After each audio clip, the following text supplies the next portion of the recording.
तो हम लोगों ने क्रिमिनल कोड्स तक कर लिया था। क्रिमिनल कोड्स में रॉबरी, डकैती, चोरी तक कंप्लीट कर लिया था, ठीक है। अब बात करते हैं punishment authorised by law, section 53 के अंतर्गत आता है। कानून के द्वारा अधिकृत दंड क्या होता है, आईपीसी की धारा 53 में बताया गया है। देखिए, जैसे कि मौत की सज़ा, तो भारत में इसका तरीका कि मौत होने तक फांसी दी जाए, जब तक मौत ना हो जाए जब तक फांसी दी जाए, ये मौत की सज़ा का प्रोसेस है, ठीक है। आजीवन कारावास, लगभग 20 वर्ष तक कारावास को यहाँ आजीवन कारावास बोला जाता है, ठीक है। कारावास हो सकता है तो एक नॉर्मली सिंपल सा कारावास, सरल कारावास हो गया, ठीक है, जेल हो गई। एक कठिन हो गया रिगरस, ठीक है, जिसमें कुछ काम वाम करवाया जा रहा है, मेहनत करना पड़ रहा है। एक एकांत कारावास हो गया जिसमें किसी से मिलना जुलना है नहीं, ये सबसे ऊपर लेवल का हो गया, ठीक है। जुलवाना हो सकता है, जैसे कि फाइन लगाना, ठीक है। और किशोर जुवेनाइल को उपचार प्रशिक्षण के लिए सुधार गृह भेजना, ये सारी चीज़ें यहाँ होती हैं सज़ा के रूप में कि क्या क्या दिया जा सकता है, ठीक है। अब देखिए, जैसा कि मैंने आपको चार्ट में बताया था, criminal codes in India, Bharat में आपराधिक न्यायालय कितने प्रकार का होता है तो आपको पता है, 4 या 5। जब 5 होता है तो असिस्टेंट सेशन कोर्ट बढ़ जाता है, ठीक है। देखिए कौन से होते हैं, तो supreme court, high court, district session court या असिस्टेंट सेशन कोर्ट और मजिस्ट्रेट कोर्ट, ठीक है। अब बात करते हैं, देखिए सुप्रीम कोर्ट, एक एक की थोड़ी थोड़ी डिटेलिंग करते हैं। तो जैसे सुप्रीम कोर्ट, देखिए सुप्रीम कोर्ट हमारे देश की राजधानी नई दिल्ली में है। कहाँ है, नई दिल्ली में स्थित है, और ये सर्वोच्चम या सबसे बड़ा न्याय अधिकरण कहलाता है, ठीक है, सबसे ऊपर, इसके ऊपर कोई नहीं, इसने जो कह दिया वही सब कुछ सही है, ठीक है। भारत के अन्य सभी अदालतों पर इसका क्या होता है, पावर होता है, ये पावर रखता है, और उनको नियंत्रित करने की शक्ति भी रखता है, पावर रखता है मतलब उनको नियंत्रण करता है।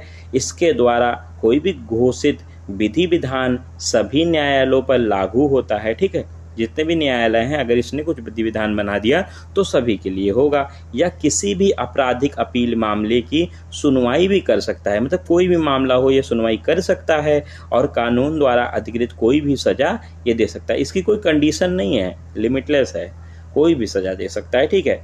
और याचिकाओं की सुनवाई के लिए इसके पास कई न्यायाधीशों की पीठ होती है, तो इसके फैसले जो होते हैं वो बदले नहीं जा सकते, मतलब इसने जो कह दिया वो कह दिया, इसका फैसला नहीं बदला जाएगा, यानी किसी और अदालत में इसके फैसले को चुनौती नहीं दी जा सकती है। ये सुप्रीम कोर्ट था। अब बात करते हैं हाई कोर्ट की। तो देखिए, हाई कोर्ट जो होता है प्रत्येक प्रांत, मतलब प्रत्येक स्टेट की राजधानी उसकी कैपिटल में होता है, ठीक है, उस प्रांत की कैपिटल में स्थित होता है, और ये वहाँ का सबसे बड़ा न्यायाधिकरण होता है, जो स्टेट के अन्य सभी अदालत पर पावर रखता है, उसे नियंत्रित करने की शक्ति रखता है, ठीक है। जैसे वो सभी कोर्ट्स पर शक्ति रख रहा था, और ये स्टेट कोर्ट होता है जो सभी अदालतों पे, निचली अदालतों पे ये पावर रखता है, उन पे नियंत्रित करता है, ठीक है। ये किसी भी आपराधिक अपील मामले की सुनवाई कर सकता है, और कानून द्वारा अधिकृत कोई भी सजा भी दे सकता है। यदि बस इसमें एक सजा नहीं हो सकती, कौन सी, आजीवन कारावास वाली।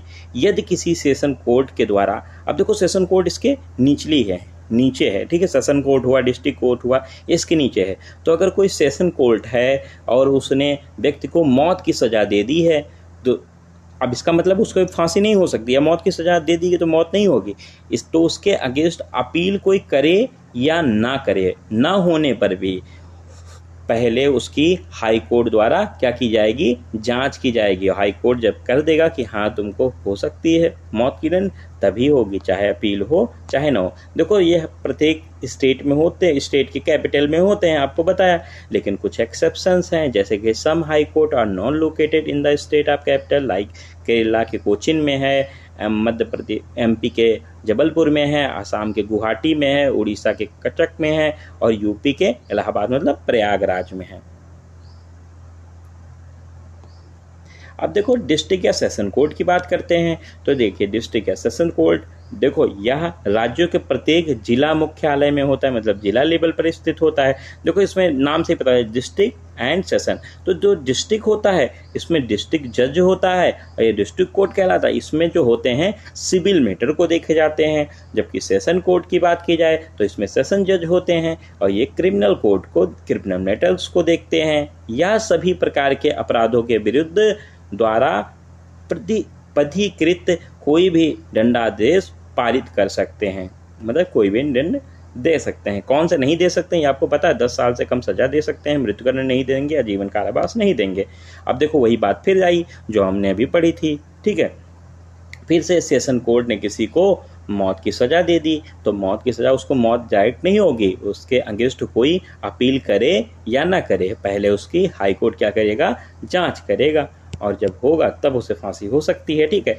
और देखो ये डिस्ट्रिक्ट सेशन कोर्ट होते हैं कौन से मामले हैंडल करते हैं, तो ये केवल मजिस्ट्रेट कोर्ट जो होता है, अभी आपने देखा सबसे नीचे लेवल पे मजिस्ट्रेट कोर्ट होता है, तो उसके द्वारा जो रिफर्ड आपराधिक मामले होते हैं उनको ये देखता है। अब इसके नीचे देखो जो आपको मैंने चार्ट में नहीं बताया था वो था असिस्टेंट सेशन कोर्ट। तो देखिए असिस्टेंट सेशन कोर्ट जो होता है, मैंने बताया था ना, डिस्ट्रिक्ट सेशन कोर्ट और असिस्टेंट सेशन कोर्ट ये लगभग में सेम होते हैं और ये जिला लेवल पे ही होते हैं। डिस्ट्रिक्ट सेशन कोर्ट के जैसे ये भी जिला मुख्यालय जिला लेवल पे होते हैं। जैसे आपको बता चुका हूँ, डिस्ट्रिक्ट सेशन कोर्ट में 10 साल से कम सजा देंगे, मृत्युदंड नहीं दे सकते हैं, आजीवन कारावास नहीं दे सकते और 10 साल से अधिक सजा नहीं दे सकते, मतलब कम देंगे। ये 3 चीज़ों को छोड़कर सब कुछ कर सकते, ये 3 चीज़ें नहीं कर सकते। तो इन 3 चीज़ों छोड़कर अन्य किसी भी प्रकार का दंडादेश पारित कर सकते हैं, ठीक है। अब बात करते हैं देखो मजिस्ट्रेट कोर्ट की। तो आपको मजिस्ट्रेट में जो मैंने बताया था आपको 3 चीज़ें, chief judicial magistrate, first class judicial magistrate, second class judicial magistrate, वो तो ठीक है।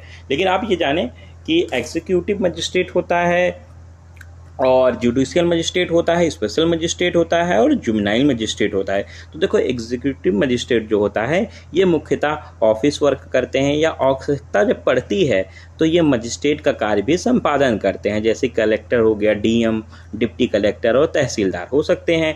ये भूमि विवाद में काम आते हैं, जल वितरण विवाद में, मूल निवास प्रमाण पत्र बनाने में, ठीक है, जन्म आयु प्रमाण पत्र बनाने में, ठीक है, ऐसे बहुत सारी चीज़ें हैं, ठीक है।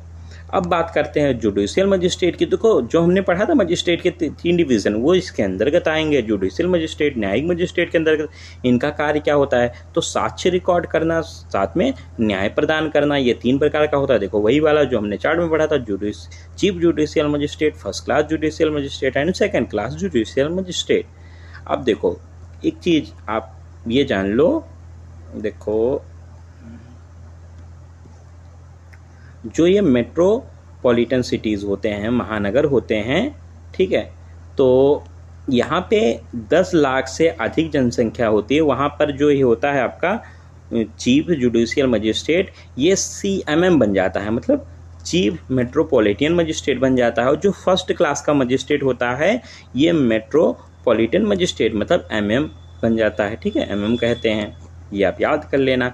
अब देखो स्पेशल मजिस्ट्रेट बताते हैं, तो स्पेशल मजिस्ट्रेट नाम से पता चला विशिष्ट न्यायाधीश होगा। इसमें एग्जीक्यूटिव और जुडिशियल कोई भी हो सकता है, सरकार द्वारा इसकी नियुक्ति होती है। ये अधिकांश कितने वर्ष तक, 1 वर्ष की अवधि के लिए होता है। और नियमित मजिस्ट्रेट के ऊपर जब बहुत अधिक कार्यभार हो जाता है होने पर, या कोई ऐसी इंक्वायरी होती है जो निश्चित समय में पूरा करना है, टास्क होता है, तो इसको नियुक्त किया जाता है, ठीक है। इनके द्वारा सभी प्रकार के, जैसे कि दहेज में हत्या, मृत्यु के समय कोई बयान संधारण किया जाता है इनके द्वारा, ठीक है। अब बात करते हैं जुवेनाइल मजिस्ट्रेट। तो देखो जुवेनाइल मतलब किशोर के लिए, तो देखो ये अधिकांश फर्स्ट क्लास की फीमेल मजिस्ट्रेट होती है तथा ये किशोर अपराधी या बाल अपचारी जो होते हैं उनके प्रकरणों को देखती है, और जैसे अपराध का बोध होने पर उन्हें बाल सुधार गृह भेजना उसका कर्तव्य होता है। साथ में उसे समुचित ट्रेनिंग और रिहेबिलिटेशन, चिकित्सा आदि कार्यों को भी संपन्न कराते हैं जुवेनाइल मजिस्ट्रेट। और देखो ये आप नोट डाल के याद कर लेना कि जैसे डायरेक्ट आप हाई कोर्ट या सुप्रीम कोर्ट नहीं पहुंच जाओगे, एक प्रोसेस है, जैसे जिला सत्र न्यायालय, सत्र न्यायालय, ठीक है, या आपका chief judicial magistrate, first class judicial magistrate, second class judicial magistrate, ये सब चीज़ें जो हैं आपके ये कोर्ट ऑफ ट्रायल कहलाती हैं, ठीक है। यहाँ तक आप आएंगे और फिर इसके बाद किसी अपराधी के अपराध के लिए सर्वप्रथम यहीं पर निर्णय किए जाते हैं। अगर इसके बाद नहीं यहाँ होता है तो इसके बाद उच्च न्यायालय में अपील का अधिकारी होता है, डायरेक्ट आप उच्च न्यायालय नहीं जा सकते हैं। और आपको ये चार्ट मैंने करवा दिया था, तो ये चार्ट आपको अच्छे से याद है, इसमें कोई आपको बताने की ज़रूरत नहीं है, तो आपका हो गया कंप्लीट।